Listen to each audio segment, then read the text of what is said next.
दोस्तों, मनुष्य जन्म पूर्ण परमात्मा की असीम कृपा से मिला है। इस मनुष्य जन्म के लिए देवलोक के वासी भी तड़पते हैं, क्योंकि इसी जन्म में भगवान श्री कृष्ण की शरण में जाकर मोक्ष प्राप्त किया जा सकता है। किंतु मनुष्य जन्म लेकर भी हर कोई अपने मूल उद्देश्य को भूल जाता है और जन्म लेने के बाद बचपन में खेलना, स्कूल जाना, कॉलेज पढ़ना, नौकरी की चिंता और फिर विवाह, बच्चे, उसके बाद चिंता ही चिंता। क्या मनुष्य जन्म इसके लिए मिला है? दोस्तों, व्यक्ति को हमेशा ऐसे कर्म करने चाहिए जिससे वह किसी के काम आ सके। कर्मों की ताकत इतनी है कि इसके साथ स्वर्ग का सुख भी ऐश्वर्य भोगने के पश्चात इंद्र को भी अच्छे कर्मों के अभाव में दोबारा योनियों में भटकना पड़ा था। दोस्तों, पद्म पुराण में वर्णित एक कथा के अनुसार देवराज इंद्र स्वर्गलोक में अप्सराओं से घिरे रहने के बाद भी काम वासना से घिरे रहते थे। एक दिन वह धरती पर विचरण कर रहे थे, तभी उन्होंने देखा कि एक कुटिया के बाहर गौतम ऋषि की पत्नी देवी अहिल्या दैनिक कार्यों में व्यस्त है। अहिल्या इतनी सुंदर और रूपवती थी कि इंद्र उन्हें देखकर मोहित हो गए। इस तरह इंद्र रोजाना देवी अहिल्या को देखने के लिए कुटिया के बाहर आने लगे। दोस्तों, धीरे धीरे उन्हें गौतम ऋषि की दिनचर्या के बारे में पता चल गया। इंद्र को अहिल्या के रूप को पाने की एक युक्ति सूझी। उन्होंने सुबह गौतम ऋषि के वेश में आकर अहिल्या के साथ संबंध बनाने की योजना बनाई। क्योंकि सूर्योदय होने से पूर्व ही गौतम ऋषि नदी में स्नान करने के लिए चले जाते थे, इसके बाद करीब 2 घंटे बाद पूजा करने के बाद ही आते थे।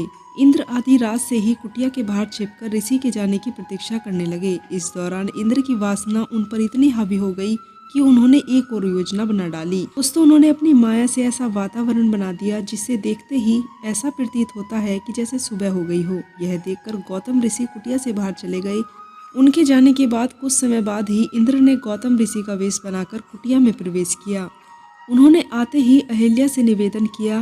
अपने पति द्वारा इस तरह के विचित्र व्यवहार को देखकर पहले तो देवी अहिल्या को शंका हुई, लेकिन इंद्र के छल कपट से भरी मीठी बातों को सुनकर अहिल्या भी अपने पति के स्नेह में सब कुछ भूल बैठी। दोस्तों, दूसरी तरफ नदी के पास जाने पर गौतम ऋषि ने आसपास का वातावरण देखा, जिससे उन्हें अनुभव हुआ कि अभी सुबह नहीं हुई है। वह किसी अनहोनी की कल्पना करके अपने घर पहुंच जाते हैं। वहां जाकर उन्होंने देखा कि उनके वेश में कोई दूसरा ही पुरुष उनकी पत्नी के साथ रति क्रिया कर रहा है। यह देखते ही वह क्रोध से व्याकुल हो उठते हैं। वहीं दूसरी ओर उनकी पत्नी ने जब अपने पति को अपने सामने खड़ा पाया तो उन्हें सारी बात समझ में आने लगी। इंद्र भी भयभीत हो गए। क्रोध से भरकर गौतम ऋषि ने इंद्र से कहा, मूर्ख, तूने मेरी पत्नी का स्त्रीत्व भंग किया है। उसकी योनि को पाने की इच्छा मात्र के लिए तूने इतना बड़ा अपराध कर दिया है।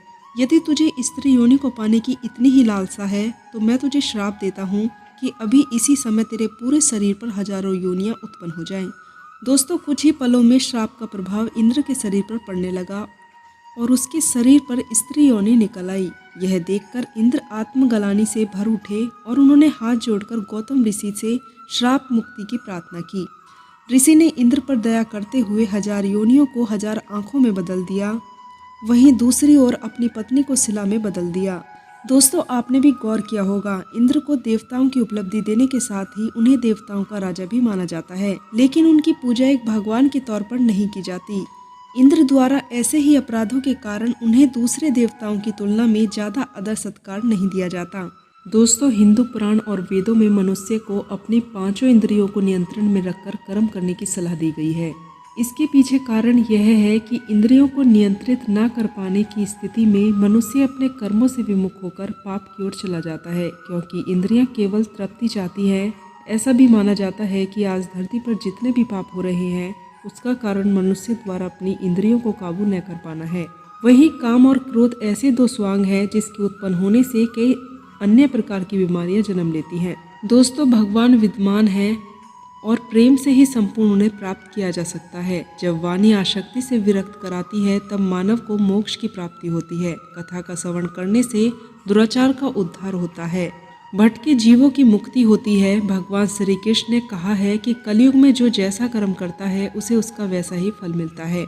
दोस्तों, भगवान के घर देर है अंधेर नहीं। बेवजह दूसरों को सताने वाले को भगवान कभी भी माफ नहीं करते। आज लोगों के पास मंदिर जाने के लिए समय नहीं है, लेकिन घर में 3-3 घंटे तक टीवी और मोबाइल के सामने बैठे रहते हैं, और अगर मंदिर जाते भी हैं तो सोच कुछ और ही रहे होते हैं। जबकि जिस कार्य के लिए मानव का धरती पर जन्म हुआ है उसके लिए मानव पीछे हटता जा रहा है। दोस्तों, पहले पुत्र होते थे लेकिन अब वारिस होते हैं। जिन्हें माँ बाप परिवार की सेवा से कोई लेना देना ही नहीं होता। उन्हें जायदाद या संपत्ति से लेना देना होता है। विषम वासनाओं से ऊपर उठकर प्रभु की सेवा करें, ऐसा करके ही संसार से मुक्ति प्राप्त की जा सकती है। जीवन में हर व्यक्ति को कुछ न कुछ कर्म करना ही पड़ता है। भगवान श्री कृष्ण गीता में स्वयं कहते हैं कि कोई भी मनुष्य क्षण भर के लिए कर्म किए बगैर नहीं रह सकता। व्यक्ति के कर्म ही उसे ऊपर उठाते हैं और कर्म ही उसे ऊंचाइयों से उठाकर जमीन पर पटक देते हैं। दोस्तों, हिंदू धर्म में माना गया है कि हमें हमारे कर्मों के अनुसार ही शुभ या अशुभ फल प्राप्त होते हैं। मनुष्य जैसा कर्म करता है, इन फलों का निर्धारण समय खुद कराता है। इसलिए व्यक्ति को सोच समझकर ही अपने कर्म करने चाहिए। कर्म नियमों के अनुसार कर्म का योग ही ईश्वर है। व्यक्ति को ईश्वर से नहीं बल्कि अपने बुरे कर्मों से डरना चाहिए, क्योंकि ईश्वर आपको माफ़ कर सकते हैं, लेकिन आपके बुरे कर्म आपको कभी माफ़ नहीं करते। दोस्तों, हम अच्छे कर्मों के सहारे स्वर्ग में जा सकते हैं, वहीं बुरे कर्मों के द्वारा व्यक्ति को नरक की यातनाएं झेलनी पड़ती हैं। जिस व्यक्ति की सोच जैसी होती है, उसके कर्म भी वैसे ही होते हैं। अगर व्यक्ति अपने कर्मों से ही दोस्ती कर ले तो वह हमेशा फायदे में रहता है। कर्म नियमों के अनुसार व्यक्ति को हमेशा कर्म करते ही रहना चाहिए। ऐसा करने से जिंदगी आपको खूबसूरत मौके देती रहेगी। जो नियमों में बंधकर जीवन यापन करता है, वह लक्ष्य को प्राप्त करता है।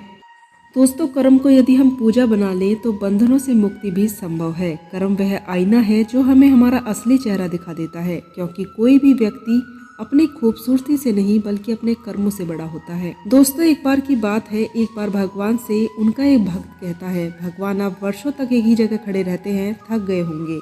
एक दिन के लिए मैं आपकी जगह मूर्ति बनकर खड़ा हो जाता हूँ, आप मेरे रूप धारण कर थोड़ा सा घुमाओ। भगवान मान जाते हैं, लेकिन वे शर्त रखते हैं कि जो भी लोग प्रार्थना करने आए, बस तुम उनकी प्रार्थना सुन लेना, लेकिन कुछ बोलना नहीं, क्योंकि मैंने उन सभी के लिए अलग अलग प्लानिंग कर रखी है। भक्त मान जाता है। उसके बाद सबसे पहले मंदिर में एक व्यापारी आता है और वह कहता है, भगवान मैंने एक नई फैक्ट्री शुरू की है, उसे खूब सफल करना। और फिर वह व्यापारी माथा टेकता है, तभी उसका पर्स नीचे गिर जाता है, जिसे वह देख नहीं पाता। वह बिना पर्स के ही चला जाता है। दोस्तों, भक्त बड़ा ही बेचैन हो जाता है। वह सोचता है कि रोक कर उसे बताए कि उसका पर्स गिर गया है, लेकिन शर्त की वजह से वह कुछ कह नहीं पाता। इसके बाद एक गरीब आदमी आता है और भगवान से विनती करता है कि घर में खाने को कुछ नहीं है, भगवान मदद करो, मेरे बच्चे भूखे हैं। तभी उसकी नज़र वहाँ गिरे पर्स पर पड़ जाती है। वह भगवान का शुक्रिया अदा करता है और पर्स लेकर चला जाता है। अब तीसरा व्यक्ति आता है, वह एक नाविक होता है। वह भगवान से कहता है कि मैं कुछ दिनों के लिए जहाज लेकर समुद्र की यात्रा पर जा रहा हूँ, यात्रा में कोई अड़चन न आए, प्रभु मेरी रक्षा करनी। तभी पीछे से वह व्यापारी पुलिस के साथ आता है और कहता है कि मेरे बाद शायद यही नाविक आया है और इसी ने मेरा पर्स चुरा लिया होगा। पुलिस नाविक को गिरफ्तार कर ले जाने लगते हैं। तभी अचानक से वह भक्त बोल पड़ता है। अब पुलिस उस भक्त के कहने पर उस गरीब आदमी को पकड़कर जेल में डाल देती है। रात को भगवान आते हैं तो भक्त खुशी खुशी पूरा किस्सा बताता है। भगवान नाराज होकर कहते हैं, बेवकूफ़, तूने किसी का काम बनाया नहीं बल्कि बिगाड़ दिया। वह व्यापारी गलत धंधा करता था, अगर उसका पर्स गिर भी गया था तो उसे कुछ भी फर्क नहीं पड़ता, बल्कि इससे उसके पाप ही कम होते, क्योंकि वह पर्स गरीब इंसान को मिला था। पर्स मिलने पर उसके बच्चे भूखे नहीं मरते। रही बात नाविक की, तो वह जिस यात्रा पर जा रहा है वहाँ तूफान आने वाला है। अगर वह जेल में रहता तो जान बच गई होती, उसकी पत्नी बच्चे अनाथ होने से बच जाते। तुमने सब कुछ गड़बड़ कर दी। दोस्तों, कई बार हम सबके जीवन में जब कोई समस्या आती है तो बस यही मानकर खुश रहना है कि हो सकता है इसके पीछे भगवान की कोई योजना हो, जिसके अच्छे परिणाम भविष्य में हमें देखने को मिल सकते हैं। धैर्य रखना चाहिए, एक दिन सब संकट दूर होंगे। दोस्तों, भगवान श्री कृष्ण गीता में बताते हैं कि संसार में जो कुछ भी होता है वह उन्हीं से होता है। जीवन में कई बार ऐसी परिस्थितियां आ जाती हैं जिस पर हमारा कोई नियंत्रण ही नहीं होता। हम भले ही सच्चे मन से पूरी मेहनत से कर्म करें, फिर भी हमें जो चाहिए वह नहीं मिलता। कभी कभी तो फल की जगह दंड ही मिल जाता है। हम सब के साथ कभी न कभी ऐसा होता ही है और हम सब सोचते हैं कि ऐसा क्यों हो रहा है। बात कुछ ऐसी है, अगर आप अपने बच्चों को घर में सिर्फ अच्छी बातें सिखाएं और उसे बहुत प्यार करें, तब भी आपके बच्चों का स्वभाव क्या केवल इस बात पर निर्भर होगा?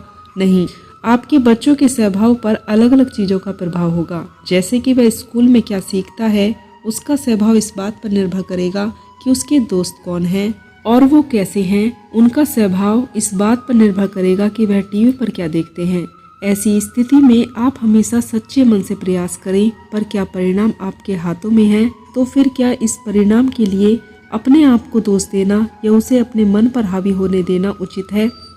दोस्तों, इसी तरह अगर आप एक व्यापारी हैं जिसने सालों साल अपने व्यापार को बढ़ाने के लिए अपनी पूरी मेहनत लगाई, लेकिन अचानक कोविड की महामारी आ गई और उसकी सारी मेहनत ठप हो गई। आप बताइए, ऐसी अवस्था में आपके हाथों में क्या था? क्या आप उसके बारे में कुछ कर सकते थे? दोस्तों, भगवान श्री कृष्ण कहते हैं कि सृष्टि में जो कुछ भी होता है वह उन्हीं से होता है, लेकिन वह ऐसा क्यों करते हैं वह समझना हमारे लिए शायद उस क्षण संभव नहीं हो। जैसे शायद आपका एक व्यापार इसलिए बंद हो गया ताकि आप कुछ नया करने का साहस और समर्थ रख सकें, लेकिन उस क्षण जब आपको नुकसान हो रहा था या आप कठिन परिस्थिति का सामना कर रहे थे, तब शायद आप यह समझ ना सके कि आपके साथ क्या हो रहा है। दोस्तों, महामारी की परिस्थिति आपके हाथों में नहीं थी, पर आपके हाथों में यह जरूर है कि आप कर्म करें। भगवान की हर इच्छा में आशा है और हर अवसर भगवान की इच्छा पर ही निर्भर करता है। यह होता है कि हम जो अपने लिए सोचे उससे ज्यादा आगे बढ़े। भगवान की इच्छा में अवसर यह है कि वह जो हमेशा आशा रखते हैं हम उसे पूरा करें। हमारे जीवन में बारी बारी से सुख दुख दोनों ही आते हैं। लोग सुख में भगवान को याद करते हैं और दुख में भूल जाते हैं। दरअसल हम भगवान से प्रार्थना करते हैं तो हमारे अंदर सकारात्मक ऊर्जा का संचार होता है। प्रभु श्री राम के गुणों की जितनी व्याख्या की जाए कम है। वह बचपन से ही शांत स्वभाव के वीर पुरुष थे। दोस्तों, भगवान राम ने मर्यादाओं को हमेशा से सर्वोच्च स्थान दिया था, इसलिए उन्हें मर्यादा पुरुषोत्तम राम के नाम से जाना जाता है। भगवान राम पुत्र, भाई, राजा और पति हर रूप में पूर्ण दिखाई देते हैं। रामायण में प्रभु श्री राम के सभी संघर्षों का उल्लेख किया गया है।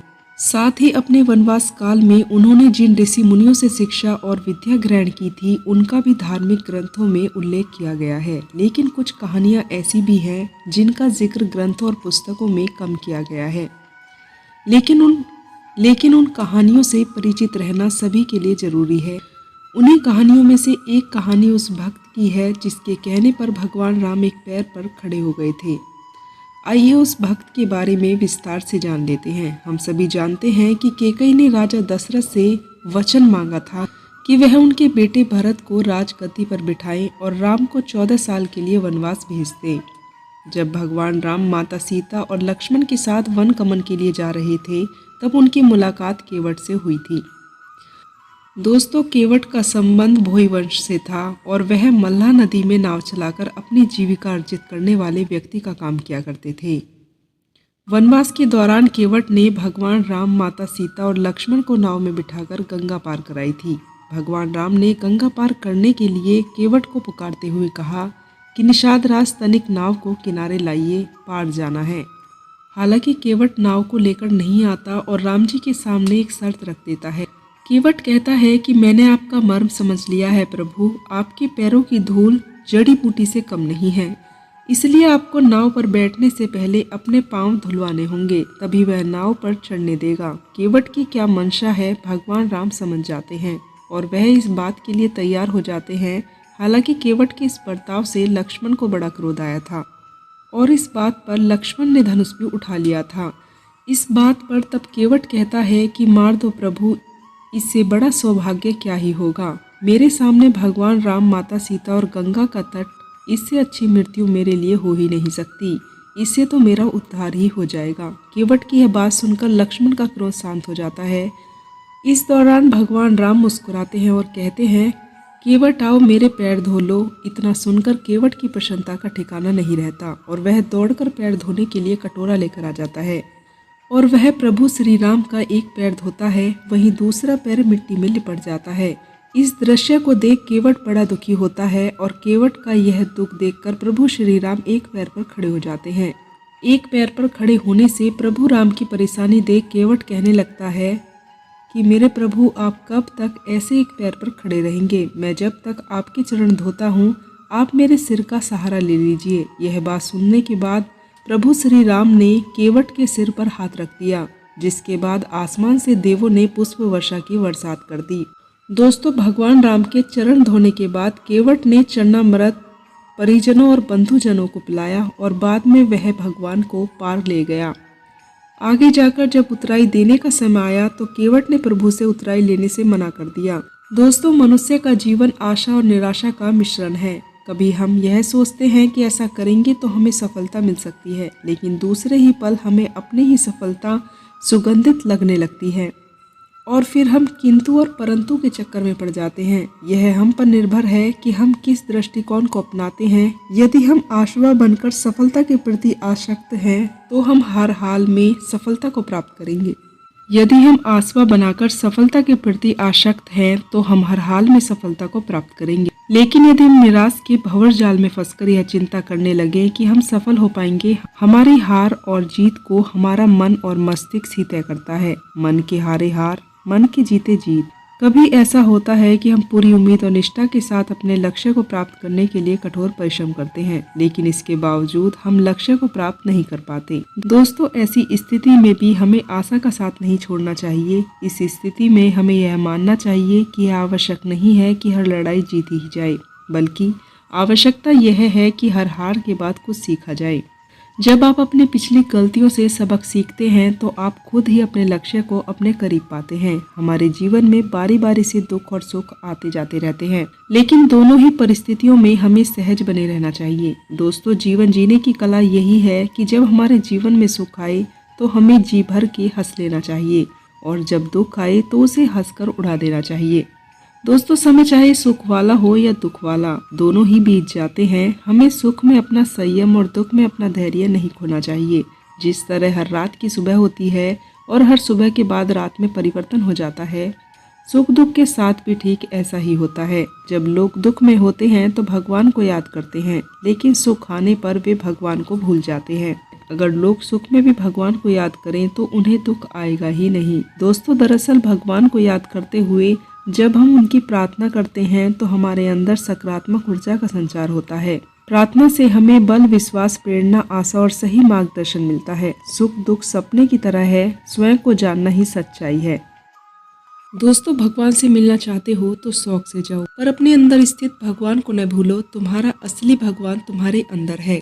कल्पनाओं के दायरे से बाहर निकलो और हकीकत को पहचानो, समझो और उसका अनुभव करो। तुम्हारी वास्तविकता उस सांस से बड़ी नहीं है जो तुम्हारे अंदर और बाहर आती जाती है। दोस्तों, यह तुम्हारी गति है और यही तुम्हारे लिए सबसे अधिक मूल्यवान भी है। तुम्हें उसे स्वीकार करना है और समझना है। केवल यही चीज है जो तुम्हें जीवित रखती है। इस भव्य आशीर्वाद के चले जाने से तुम्हारे लिए हर चीज बेकार हो जाएगी। दोस्तों, एकदम बेकार। एक कुम्हार अपने गधे से बड़ा प्रेम करता था, क्योंकि उसी से उसकी रोजी रोटी चलती थी। दोस्तों, उसने उसे बड़े प्रेम से पाला और उसका नाम किशन रखा। एक दिन वह स्कूल के पास से गुजर रहा था। स्कूल के अंदर से आवाज सुनाई देती है। मास्टर जी अपने विद्यार्थी को मारते हुए कह रहे थे कि तू गधा है, तुझे मार मार कर मैं तुझे मनुष्य बना दूंगा। जब कुम्हार ने सुना कि मास्टर जी गधे को मनुष्य बना देते हैं, तो उसने सोचा कि मेरा कोई पुत्र नहीं है, अगर किशन मनुष्य बन गया तो कितना अच्छा होगा। वह मास्टर जी के पास गया और कहने लगा, मास्टर जी, एक गधा और है, उसको भी मनुष्य बना दो। मास्टर जी मजाकिया किस्म के इंसान थे। उन्होंने कहा, ठीक है, छोड़ जा, यहाँ पेड़ के पास बांध दे। कुम्हार ने गधे को पेड़ के पास बांध दिया।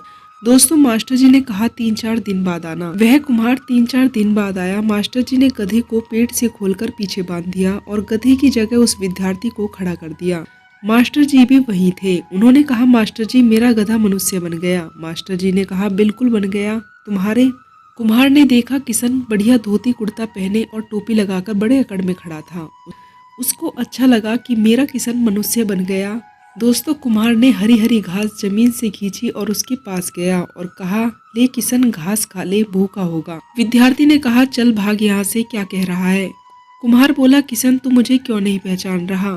मैं तेरा ही कुम्हार हूँ, मैं तेरा बाप हूँ। जब कुम्हार ने 3-4 बार यह बात कही तो विद्यार्थी ने उसको लात मार दी। कुम्हार ने कहा, ठीक है, तेरी लात मारने की आदत अभी तक नहीं गई, तू वही का वही है।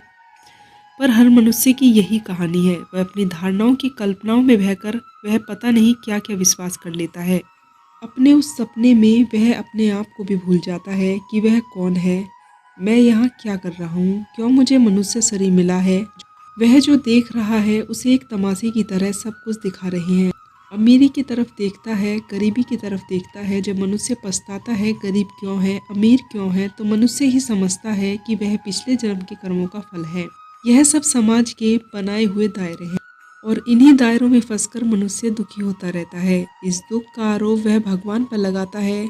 इस प्रकार इंसान के भीतर प्रेम करुणा का होना दर्शाता है कि भगवान है। हमारे ही भीतर राक्षस भी है और देवता भी है। इस बात का प्रमाण यह है कि भीतर का आलस्य, लोभ, वासना लगातार हमें गलत कर्म करने के लिए प्रेरित करते हैं और यही हमारे अंदर प्रेम, करुणा और सच्चाई के रूप में साक्षात भगवान भी हैं, जो हमें झूठ के सामने सर न झुकाने और अच्छा इंसान बनने की मिसाल देते हैं। दोस्तों, इसलिए वे लोग बड़ी भूल करते हैं जो भगवान को अपने से बाहर का अवतार मानते हैं और समझते हैं कि भगवान कोई दिव्य शक्ति नहीं है, भगवान भीतर ही है। अगर सच्चाई के सामने सर झुक जाता है और भीतर से प्रेम उठता है तो समझ लीजिए भगवान की अनुकंपा आप पर है। लेकिन अपने लालच और स्वार्थ के खातिर बुरे और झूठे लोगों के सामने भी सिर झुक जाता हो तो समझ लीजिए आप राक्षस की पूजा कर रहे हैं और उसे भोग लगा रहे हैं। दोस्तों, आत्मज्ञान की कमी के कारण मनुष्य पूजा पाठ करने के बावजूद जीवन पर्याप्त दुखी रहता है। अधिकांश लोग देवी देवताओं की पूजा, आरती, उपासना तथा अन्य विधियां मात्र इसलिए करते हैं ताकि उनकी मनोकामनाएं पूर्ण हो सकें। उदाहरण के लिए किसी का लक्ष्य अधिक पैसा देने वाली नौकरी प्राप्त करना है। अब अपनी इस इच्छा को हकीकत में बदलने के लिए यदि वह भगवान को प्रसन्न करने की विधियां अपनाता है और नौकरी पाने की दिशा में मेहनत भी करता है, परिणाम स्वरूप उसे नौकरी मिल भी जाती है, क्योंकि मनुष्य की इच्छाएं तो असीम अनंत होती हैं। अतः एक इच्छा जैसे ही पूरी होती है, कुछ ही समय बाद उसे एहसास हो जाता है कि मन अब किसी और चीज़ को पाने के लिए बेकरार है। अतः वह इंसान जिसे पहले नौकरी चाहिए थी, अब उसे लगता है कि मुझे शांति और चैन किसी जीवन साथी के होने से मिलेगा। अतः वह अब सुंदर पत्नी प्राप्त करने हेतु भगवान से प्रार्थना करने लगता है। इस तरह इच्छाओं का खेल जीवन भर चलता है और जो व्यक्ति अपनी इच्छा पूर्ति के लिए जितना देवी देवताओं को प्रसन्न करता है उतना ही दुखी हो जाता है, क्योंकि सुख वह मीठा रस है जो आपको पल भर के लिए मिलता है, लेकिन उस सुख को पाने के बाद पीछे पीछे दुख भी चला आता है। यदि भगवान से आशय आपका किसी दिव्य शक्ति से है, किसी आसमानी सत्ता से है जिसके अनेक सिर, हाथ, पैर और मुकुट, हाथों में त्रिशूल है, जैसा चित्रण हम टीवी सीरियल में देखते हैं, तो ऐसा भगवान का प्रकट होना असंभव है।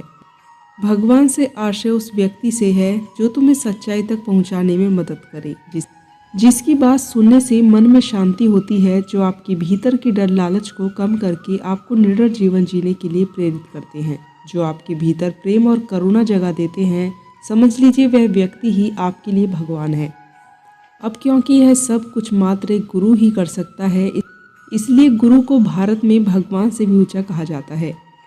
तो अगर जीवन में मिल जाए ऐसा सच्चा गुरु जो आपको एक घटिया इंसान से बदलकर एक अच्छा इंसान बना दे, तो समझ लीजिए वह आपके लिए साक्षात भगवान है। अब ऐसा गुरु ढूंढना थोड़ा मुश्किल जरूर है, लेकिन इरादा अगर आपका सच्चा है, नेक है, तो परमात्मा आपकी मदद करते हैं। प्रत्येक मनुष्य के पास चुनाव का अधिकार है, जो यह दर्शाता है कि मनुष्य के पास अपने भाग्य लिखने की शक्ति होती है। वे लोग जो अपनी हालत के प्रति संतुष्ट होते हैं, वे अपना जीवन बदलने का प्रयास करते हैं और उन्हें सफलता भी मिल जाती है, लेकिन दूसरी तरह उन्हें अपने वर्तमान जीवन में ही आनंद आने लगता है। फिर ऐसा इंसान नहीं बदल पाता। देखिए, कुछ अपवाद को छोड़कर, जैसे मरने और पैदा होने और कोई आपत्तिजनक घटना के अलावा, प्रकृति हमें पूरी यह छूट देती है कि हम जैसा चाहें वैसा जीवन जिए।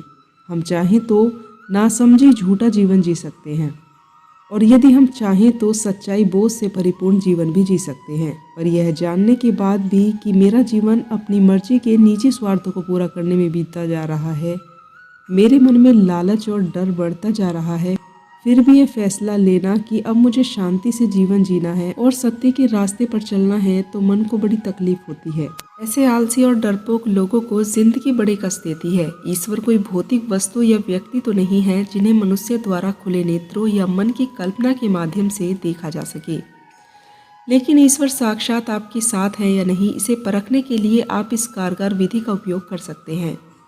अगर मन किसी की कही हुई बातों को, सामाजिक मान्यताओं को आंख बंद कर मान लेने की बजाय उस बात के पीछे का सच जानने के लिए बेकरार होता है, भीतर कुछ ऐसा है जो यह कहता है कि जिंदगी हमें मात्र अपना पेट चलाने के लिए नहीं मिली, जीवन में लोगों की भलाई के खातिर कुछ अच्छा करने का भाव आता है। अगर मन को अशांति वाले माहौल से ज़्यादा शीतल और शांति प्रदान करने वाले संगीत ज़्यादा पसंद हैं, यदि मन बुराई और झूठ के आगे सर न झुकाने के लिए तैयार रहता है, संक्षेप में कहें, यदि आपके मन को सच्चाई, शांति और ज्ञान पसंद है, जो कहता है जिन गलतियों को करके पहले मुझे दुख होता था, तो समझ लीजिए ईश्वर आपके साथ हर जगह है। लेकिन अगर मन ऐसा है जो अपने फ़ायदे के लिए छल कपट करने को तैयार हो जाए, यह जानते हुए भी कि कौन से लोग, कौन सी वीडियो, कौन सी बातें मेरे मन को गंदा और अशांत करती हैं, फिर भी मन उसी दिशा में जाता है, तो समझ लीजिए राक्षस भीतर बैठा है। दुख और सुख प्रत्येक के जीवन का अहम हिस्सा है, क्योंकि दुख सुख कर्मों के आधार पर ही मिलता है। व्यक्ति विशेष को नहीं, हमारे ही कर्म जीवन में सुख दुख का निर्धारण करते हैं। हाँ, अंतर इतना है कि अज्ञानी मन उसे बार बार दुख परिस्थितियों को समझ नहीं पाते और ना ही उससे बाहर निकल पाते हैं। लेकिन जो ज्ञानी जन होते हैं वह बार बार इन दुखों से बाहर निकलने का पूरा प्रयास करते हैं, सद्गुरु की तलाश करते हैं। इससे बाहर आने के लिए भक्ति मार्ग पर चलने वालों के जीवनों में दुख इसलिए दिखाई देते हैं क्योंकि उन्हें खुद अपने जीवन में यह मांगा होता है। वे खुद परमात्मा से दुख मांगते हैं, सुख नहीं।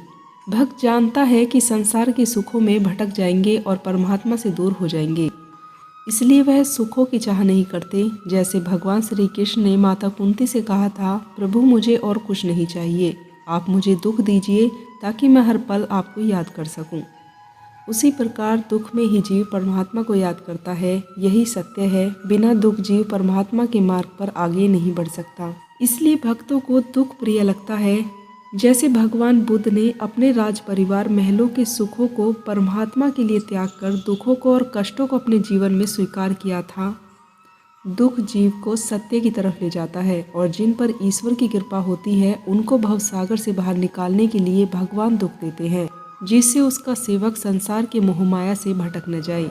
जीवों के उद्धार के लिए दुख आवश्यक है, तभी जीव आध्यात्मिक की ओर मुड़ जाता है, खुद की तलाश में निकलता है।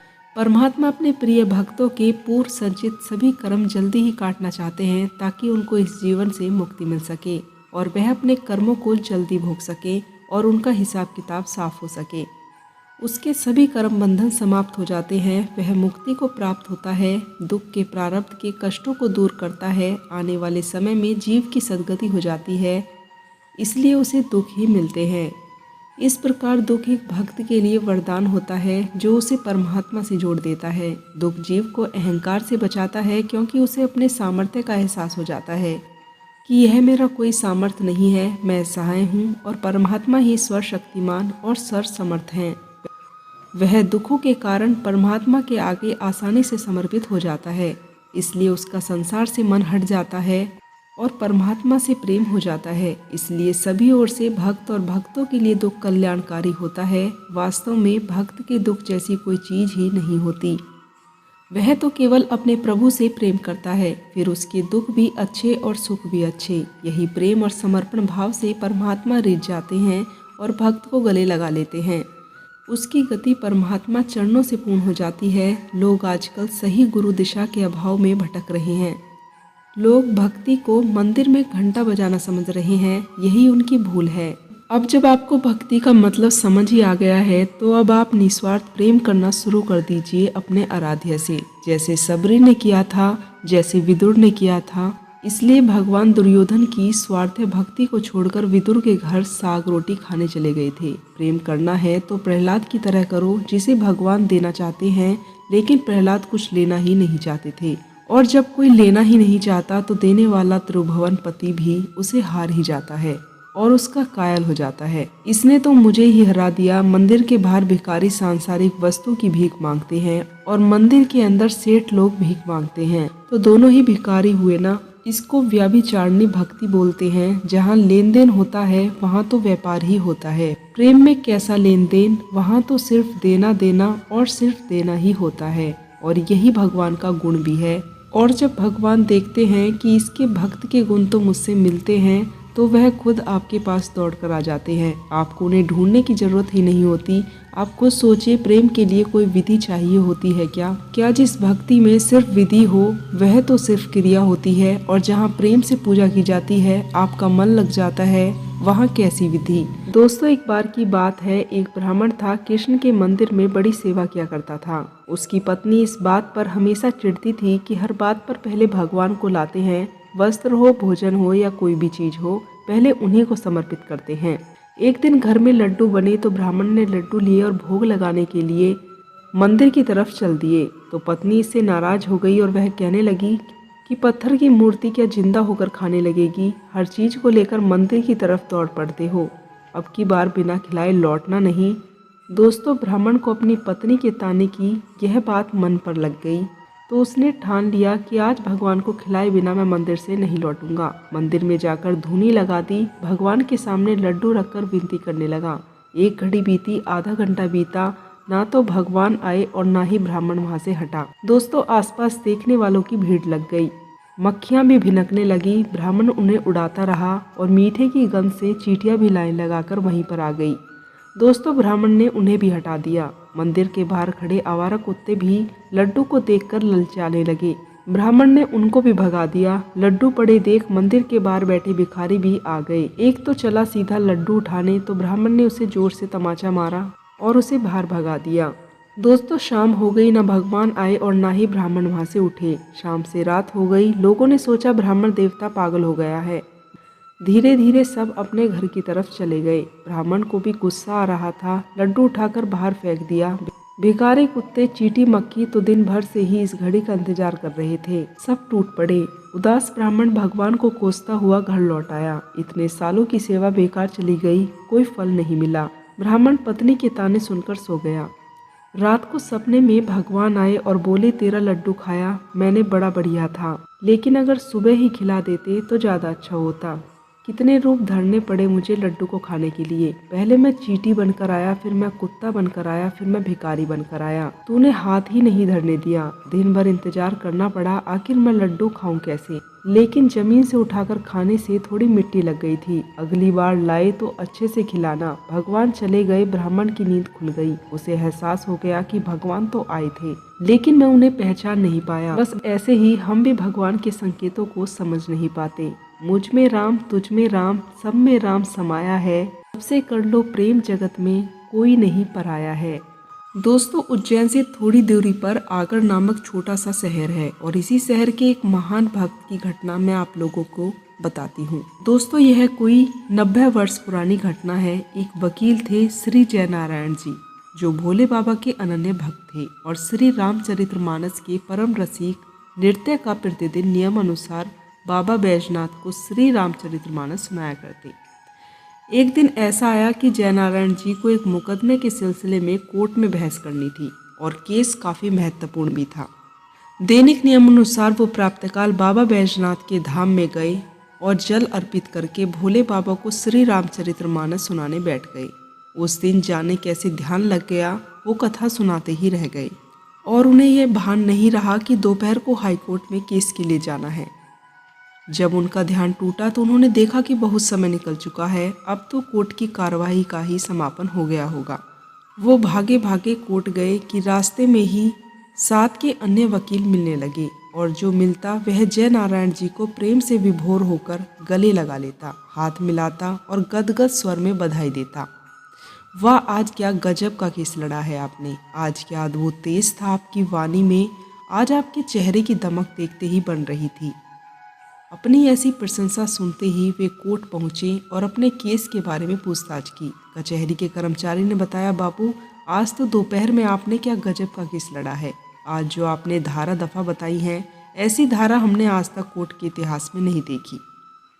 केस तो आप जीत ही चुके हैं, साथ ही पूरे न्यायालय का हृदय भी आपने जीत लिया है। तब वकील ने अपने आज की उपस्थिति का प्रमाण बताने के लिए कहा। तब हाईकोर्ट के उपस्थिति रजिस्टर में उस कर्मचारी ने जयनारायण के दोपहर के हस्ताक्षर दिखा दिए। आज तिरुपुंड बड़ा ही अद्भुत लग रहा था। बाबू, आपके मस्तक पर अभी इतनी दमक नहीं दिखाई पड़ रही। वह दोपहर वाली। बस जैसे ही उसने उस कर्मचारी की यह बात सुनी, जयनारायण जी के नेत्रों से झरझर आंसू बहने लगे। वे जान गए कि उनका भेष धारण करके कोर्ट में कौन आया था। वही आया था जिसे वो मग्न होकर राम कथा सुना रहे थे, और उसका रूप रखकर भोले बाबा अपने भक्त का सम्मान बचाने कोर्ट में उतर पड़े। बस इस दिन से जय नारायण जी ने वकालत त्याग दी और अपना पूरा जीवन पूरी तरह से भोले बाबा के चरणों में अर्पित कर दिया। दोस्तों, बाद के दिनों में वह संत बाप जी के नाम से प्रसिद्ध हुए। अतरव के एक आश्रम में लौकिक देह त्याग दी। तो दोस्तों, हमेशा अच्छे कर्म करते रहो और हमेशा अच्छा सोचो और अच्छा करो, और अच्छे कर्म करने से फल भी अच्छा ही मिलेगा। दोस्तों, इसी के साथ मनुष्य जन्म और कर्म की यह जानकारी यहीं समाप्त हुई। अगर आपको यह जानकारी पसंद आई हो तो चैनल से जुड़े रहने के लिए चैनल को सब्सक्राइब करें और मोटिवेट करने के लिए वीडियो को लाइक करें। तो दोस्तों, मिलती हूँ श्री कृष्ण के अन्य उपदेशों के साथ। तब तक के लिए आप लोग अपना ध्यान रखें, खुश रहें। जय सनातन, जय श्री कृष्णा।